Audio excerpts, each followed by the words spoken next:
తులసి వాళ్ళ ఇంటికి శ్రీకాంత్ వాళ్ళ అమ్మ వచ్చి శ్రీకాంత్కి తులసికి పెళ్లి జరిపిస్తే బాగుంటుందని చెప్పి సంబంధం మాట్లాడుతుంది.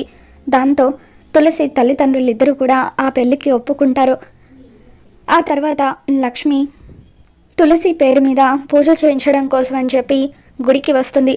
ఇక ఒక చీరను అమ్మవారి దగ్గర పెడుతూ పంతులు గారితో, పంతులు గారు మా అమ్మాయికి పెళ్లి నిశ్చయమైంది, అమ్మవారి దగ్గర ఈ చీర ఉంచి పూజ జరిపించండి పంతులు గారు అని చెప్పి లక్ష్మి అంటూ ఉంటే, అలాగే అమ్మ అని చెప్పి ఇక అలా పూజ జరిపించి తిరిగి ఆ చీరను పంతులు గారు లక్ష్మి చేతిలో పెడతారు.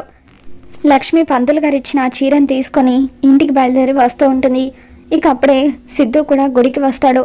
సిద్ధుకి ఒక వ్యక్తి ఫోన్ చేసి, అన్న అపోజిషన్ పార్టీ వాళ్ళు నీ మీద అటాక్ చేయడానికి వస్తున్నారన్న, జాగ్రత్త అని చెప్పి అంటూ ఉంటే, అంతా నేను చూసుకుంటానని చెప్పి సిద్ధు అంటాడు. సిద్ధు మీద గుడిలో అటాక్ జరుగుతూ ఉంటే సిద్ధు వాళ్ళందరినీ కూడా చితక్కొడుతూ ఉంటాడు. ఇక అలా రౌడీలు పరిగెత్తుకుంటూ వచ్చి లక్ష్మికి డాష్ ఇవ్వడంతో ఇక తన చేతిలో ఉన్న చీర ఎగిరి ఒక రౌడీ మొహం మీద పడిపోతుంది. ఇక దాంతో ఆ చీరను చేత్తో చుట్టుకొని సిద్ధు రౌడీలను కొడుతూ ఉంటాడు. రౌడీలు అక్కడి నుండి పారిపోయిన తర్వాత లక్ష్మి సిద్ధు దగ్గరికి వచ్చి, బాబు ఆ చీర మా అమ్మాయి పెళ్ళి కోసం అమ్మవారి దగ్గర పెట్టి పూజ జరిపించాను అని చెప్పి అంటూ ఉంటే, సారీ అమ్మ అంటూ సిద్ధు ఆ చీరను లక్ష్మి చేతిలో పెడుతూ ఉంటాడు.